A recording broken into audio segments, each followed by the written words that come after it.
So hello everyone, मैं Shivankar Mehta from IIT Dhanbad आप सबका एक बार फिर से स्वागत करता हूं आपके अपने यूट्यूब चैनल इंटीग्रेटिव लर्निंग पे, जहां हमारी सोच आप सबों तक बेहतरीन एजुकेशन को पहुंचाने की होती है। आज एक प्रॉब्लम सॉल्विंग सेशन लेके मैं आया हूं। इक्विपोटेंशियल सरफेस के कॉन्सेप्ट को जो मैंने कवर किया था पिछले वीडियो में, उसी कॉन्सेप्ट को आगे बढ़ाते हुए आज कुछ क्वेश्चन के ऊपर बात करेंगे और उस कॉन्सेप्ट को और क्लियर करने की कोशिश करेंगे। तो चलो बिना किसी देरी के इस वीडियो की शुरुआत करते हैं।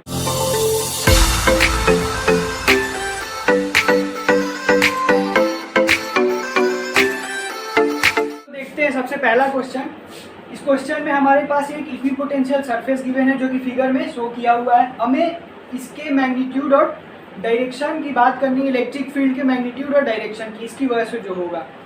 तो जब इलेक्ट्रिक पोटेंशियल का जब मैं कॉन्सेप्ट कवर कर रहा था तो मैंने बताया था कि स्फेरिकल जो डिस्ट्रीब्यूशन होता है, मतलब कि स्फेरिकल शेप का इक्विपोटेंशियल सरफेस जो होता है वो किसकी वजह से होता है।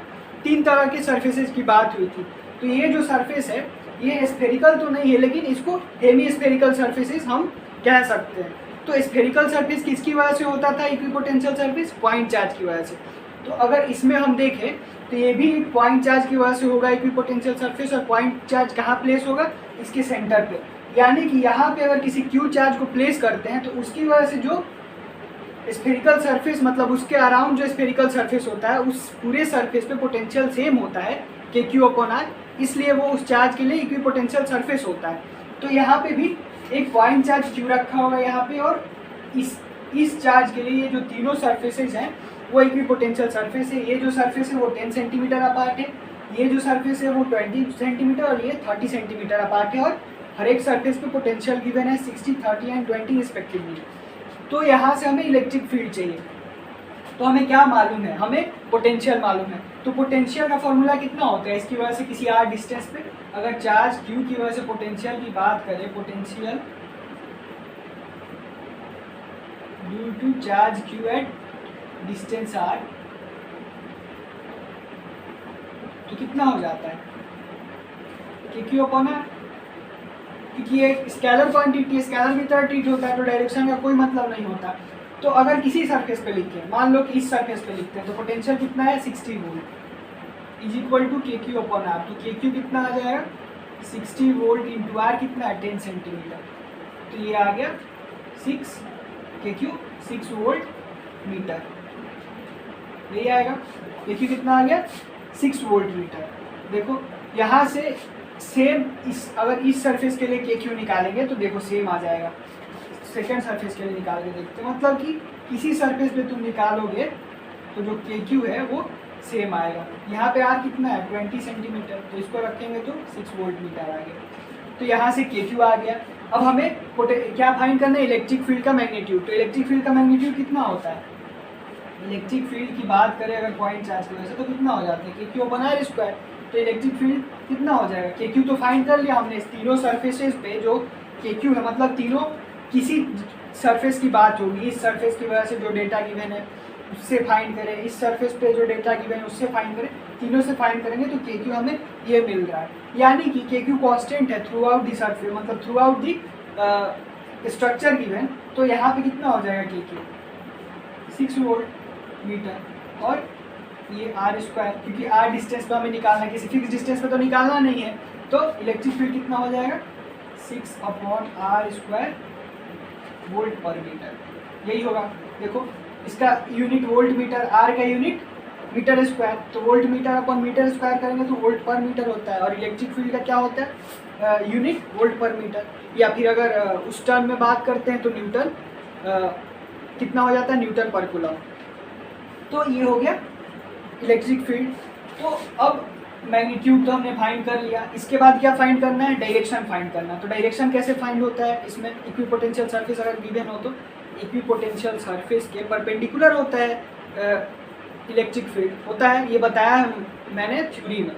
तो तुम वो वाला, अगर तुमने वो वीडियो नहीं देखा तो जाके वो वीडियो देखो, उसमें मैंने क्लियरली बताया है कि जो इलेक्ट्रिक फील्ड का डायरेक्शन होता है वो इक्विपोटेंशियल सरफेस के परपेंडिकुलर होता है। तो इस सरफेस के, इस सरफेस के, इस सरफेस के, तीनों सरफेस के परपेंडिकुलर होगा। तो परपेंडिकुलर अब किधर होगा? परपेंडिकुलर तो ऐसे भी हो सकता है ना, इस परपेंडिकुलर अगर इस सरफेस से बनाए, किसी इस सरफेस से बनाए, तो इस तरह से अगर बना दिए तो ये भी परपेंडिकुलर है इस सरफेस के, ये भी परपेंडिकुलर है इस सरफेस के, ये भी परपेंडिकुलर, मतलब कि ये लाइन जो है वो यहाँ से सेंटर से कोई भी लाइन अगर ऐसे ड्रॉ कर रहे हैं, कोई भी लाइन, तो वो परपेंडिकुलर होगा उस सरफेस पे। देख लो, इस पॉइंट पे देख लो, इस पॉइंट पे देख लो, इस पॉइंट पे देख लो, यानी कि line passing through centre will denote the direction. अब यहाँ पे एक और बात आएगी कि ये जो लाइन है वो इधर, मतलब ये डायरेक्शन जो है वो आउटवर्ड होगा या इनवर्ड होगा, तो यहाँ पे कैसे देखेंगे वो। तो तुम्हें ये कॉन्सेप्ट पता है कि इन the direction of electric field potential decrease है, तो देख लो कि किधर पोटेंशियल डिक्रीज कर रहा है, इधर पोटेंशियल डिक्रीज कर रहा है, तो पोटेंशियल जिधर डिक्रीज करेगा इलेक्ट्रिक फील्ड उधर होगा, यानी कि इस डायरेक्शन में इलेक्ट्रिक फील्ड हो जाएगा। तो डायरेक्शन क्या हो जाएगा, आउटवर्ड। डायरेक्शन क्या हो जाएगा, डायरेक्शन क्या हो जाएगा इलेक्ट्रिक फील्ड का, आउटवर्ड। और मैग्नीट्यूड कितना हो गया 6r² तो ये बिल्कुल छोटा सा कॉन्सेप्ट था, बस तुम्हें ध्यान रखना था कि ये जो शेप होता है इक्विपोटेंशियल सरफेस वो किसकी वजह से होता है, वहाँ से डेटा मिल गया। उसके अलावा फिर दूसरा कॉन्सेप्ट ये था कि इलेक्ट्रिक फील्ड जो होता है वो इक्विपोटेंशियल सरफेस के परपेंडिकुलर होता है।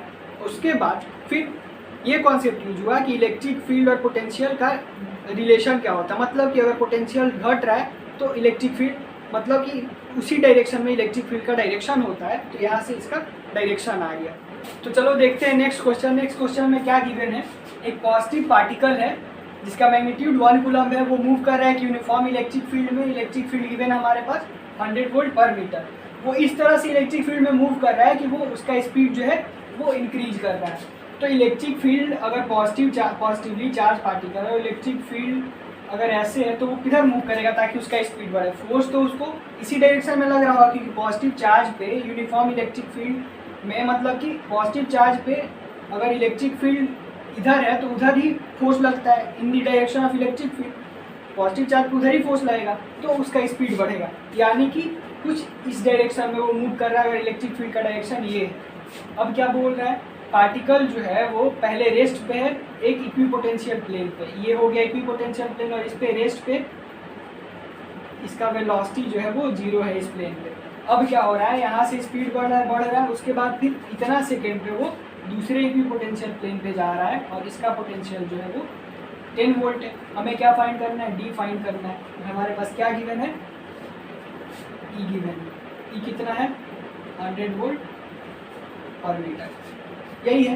तो अगर यहाँ से देखें तो जब ये चार पॉजिटिवली चार्ज पार्टिकल यहाँ से यहाँ मूव कर रहा है तो कुछ वर्क डन होगा, और वर्क डन किसके इक्वल होता है, चेंज इन काइनेटिक एनर्जी के इक्वल होता है। और चेंज इन काइनेटिक एनर्जी किसके इक्वल होता है, कंजर्वेशन ऑफ एनर्जी से minus of change in potential energy. तो पोटेंशियल एनर्जी के चेंज को हम कैसे लिख सकते हैं, minus of Q into delta we, यही लिख सकते हैं। डेल्टा यू कितना होता है, क्यू इंटू डेल्टा वी, तो इसको कितना लिख सकते हैं, minus of Q into delta we. तो क्यू कितना है 1 कूलम, इंटू डेल्टा वी कितना हो जाएगा, final potential minus initial potential, तो ये हो जाएगा 40 जूल। वर्क डन निकल गया। अब हमें डी चाहिए, तो तुम्हें पता है कि वर्क डन कितना होता है, F.D यानी FD cos थीटा। यहाँ पे देखो इलेक्ट्रिक फील्ड इस डायरेक्शन में है तो फोर्स का डायरेक्शन यही होगा, क्योंकि पॉजिटिवली चार्ज पार्टिकल, अभी थोड़ी देर पहले बात की, जिधर इलेक्ट्रिक फील्ड का डायरेक्शन होता है उधर ही फोर्स अप्लाई होता है, उधर ही फोर्स का डायरेक्शन होता है फॉर पॉजिटिव चार्ज पार्टिकल। तो ये हो गया फोर्स का डायरेक्शन, और यही हो गया डी का डायरेक्शन, क्योंकि यहाँ से यहाँ मूव कर रहा है। तो दोनों के बीच का एंगल कितना हो गया 0 डिग्री। तो cos 0 कितना होता है 1, तो F इंटू डी हो जाएगा। और यहाँ पे कौन सा फोर्स अप्लाई हो रहा है, इलेक्ट्रोस्टैटिक फोर्स, तो Q इंटू डी हो जाएगा। वर्क डन 40 है, Q पता है 1 कूलम, E दिया हुआ है 100 volt per metre, into D, तो डी कितना आ गया 40/100 इज इक्वल टू 0.4 मीटर, यही हो जाएगा आंसर। बहुत ही ईजी क्वेश्चन था, बस तुम्हें ये वाला कॉन्सेप्ट आना चाहिए था और तुम्हें ये एंगल देखने आना चाहिए था। अब वहीं यहाँ पे निगेटिव चार्ज पार्टिकल के लिए पूछा जाता तो ये निगेटिव आता, क्यों, क्योंकि ये जो कॉस होता है वो 180 डिग्री हो जाता है, यहाँ से minus of F into D आ जाता।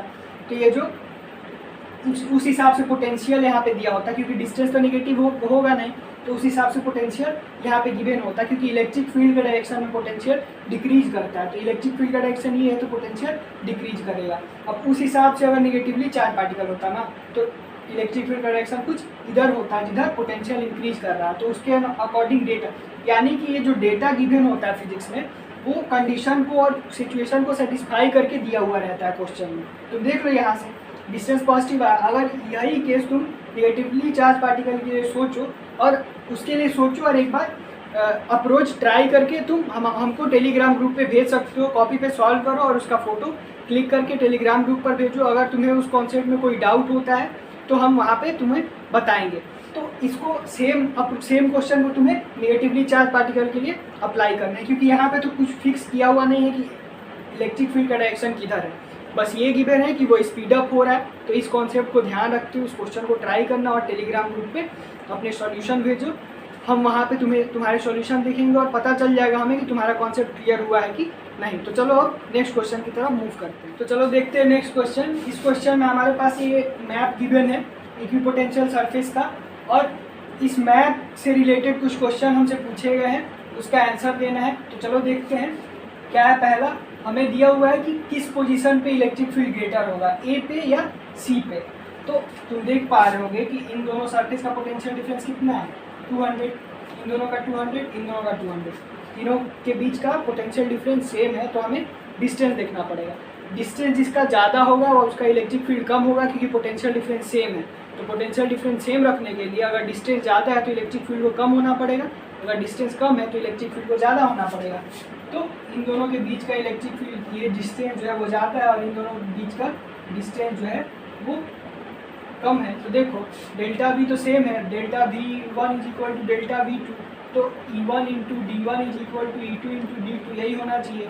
और यहाँ पे तुम देख लो कि कौन बड़ा है। तो यहाँ पे देख पा रहे हो कि D1 is greater than D2 है। तो अगर D1 बड़ा है D2 से, D1 by D2 is equal to E2 by E1। तो D1 by D2 greater than 1 होगा, यानी कि E2 बाई E1 जो है वो ग्रेटर देन 1 होगा, यानी E2 ग्रेटर देन E1 होगा, यानी सेकेंड पॉइंट पे पोटेंशियल ज़्यादा होगा। सी और किसमें पूछ रहे हैं, ए और सी में। तो इस पॉइंट में इलेक्ट्रिक फील्ड ज़्यादा होगा पॉइंट ए से। तो इसका आंसर क्या हो जाएगा, सी। अब इसी तरह पूछ रहा है कि चारों पॉइंट पे हमें इलेक्ट्रिक फील्ड का डायरेक्शन शो करना है। तो बहुत इजी होगा क्वेश्चन तुम्हारे लिए। पहले पिछले क्वेश्चन में भी डायरेक्शन के ऊपर बात हुआ था। तो देख लो इसके परपेंडिकुलर होगा इस पॉइंट पे, तो कुछ इधर होगा, इसके इधर होगा, इसके इधर होगा, इसके इधर होगा, यही होगा। अब हमें डायरेक्शन देखना है कि किधर होगा, आउटवर्ड या इनवर्ड। तो इस डायरेक्शन में तुम देख रहे हो कि पोटेंशियल डिक्रीज कर रहा है। तो जिधर पोटेंशियल डिक्रीज करता है that is the direction of electric field. तो ये डायरेक्शन हो जाएगा इलेक्ट्रिक फील्ड का परपेंडिकुलर टू। तो इस तरह से तुम डायरेक्शन शो कर सकते हो। अब देखते हैं नेक्स्ट क्वेश्चन इसी से रिलेटेड। अब इसके नेक्स्ट पार्ट को देखते हैं। अब क्या बोल रहा है कि एक प्रोटॉन को अगर रेस से रिलीज कर रहे हैं पॉइंट बी के तरफ, पॉइंट बी से किसी प्रोटॉन को हम रिलीज कर रहे हैं, पॉइंट बी पे कोई प्रोटॉन रेस्ट पे रखा हो, उसको अगर रिलीज कर रहे हैं तो वो किधर मूव करेगा, पॉइंट सी की तरफ या पॉइंट ए की तरफ। तो प्रोटॉन है तो किधर मूव करेगा, उस पर फोर्स किधर लगेगा। अगर इलेक्ट्रिक फील्ड तुम देखोगे तो इलेक्ट्रिक फील्ड का डायरेक्शन किधर है, इनवर्ड, इस डायरेक्शन में। तो पॉजिटिव चार्ज है तो फोर्स किधर लगता है, टुवर्ड्स द इलेक्ट्रिक फील्ड। तो इलेक्ट्रिक फील्ड किधर है, इधर। तो फोर्स किधर लगेगा, टुवर्ड्स दिस डायरेक्शन। तो इस डायरेक्शन में क्या है, पॉइंट सी। तो ए पे तो आएगा नहीं, पॉइंट सी पे आएगा। तो ये हो गया पोजीशन सी पे हो जाएगा। सेम चीज़ अगर इलेक्ट्रॉन के लिए पूछ रहा है तो इलेक्ट्रॉन के लिए क्या करेंगे। तो इलेक्ट्रॉन नेगेटिवली चार्ज पार्टिकल है तो उधर उस पर फोर्स किधर लगेगा, opposite, in the direction opposite to the electric field. ये सारा कॉन्सेप्ट मैंने कूलम्ब्स लॉ में ही कवर किया, initial stage of this chapter. तो अगर तुम्हारा ये कॉन्सेप्ट क्लियर नहीं है तो पूरा तुम प्लेलिस्ट विजिट करो, इलेक्ट्रोस्टैटिक्स के कॉन्सेप्ट को क्लियर करो, इलेक्ट्रिक फील्ड इलेक्ट्रिक फोर्स के कॉन्सेप्ट को क्लियर करो। आइटम में मैंने लिंक प्रोवाइड कर दिया है, तुम जाके देख सकते हो। तो इलेक्ट्रॉन के लिए इलेक्ट्रिक फील्ड का डायरेक्शन इधर है तो इलेक्ट्रॉन किधर मूव करेगा, opposite to the direction of electric field. Electron क्या हो जाएगा, किस पोजीशन पे, पोजीशन ए पे। अभी इसी से रिलेटेड एक और क्वेश्चन मैं दे के जाऊँगा, वो वर्क डन से रिलेटेड एक क्वेश्चन है और मैंने वर्क डन वाले वीडियो में उसको कवर किया है। तो अगर तुम्हारा वो कॉन्सेप्ट क्लियर नहीं है तो पहले उस वीडियो को देखना, आइटम में उसकी लिंक मैंने प्रोवाइड कर दी है। फिर इसी मैथ पे बेस्ड एक क्वेश्चन मैं दे के जा रहा हूँ, तुम उसको सॉल्व करो और उसका आंसर कमेंट सेक्शन में मुझे बताना। तो वर्क डन का ये क्वेश्चन है, तुम इस क्वेश्चन को ट्राई करना। तुम्हें अगर ये वीडियो पसंद आई हो तो इस वीडियो को लाइक और शेयर करो, साथ ही साथ हमारे चैनल को भी सब्सक्राइब कर दो और बेल आइकन को प्रेस कर दो, ताकि आगे आने वाले दिनों में एजुकेशन से रिलेटेड वीडियोज, एजुकेशनल कंटेंट तुम्हें इस चैनल के थ्रू मिलती रहे। तब तक के लिए thank you and all the very best.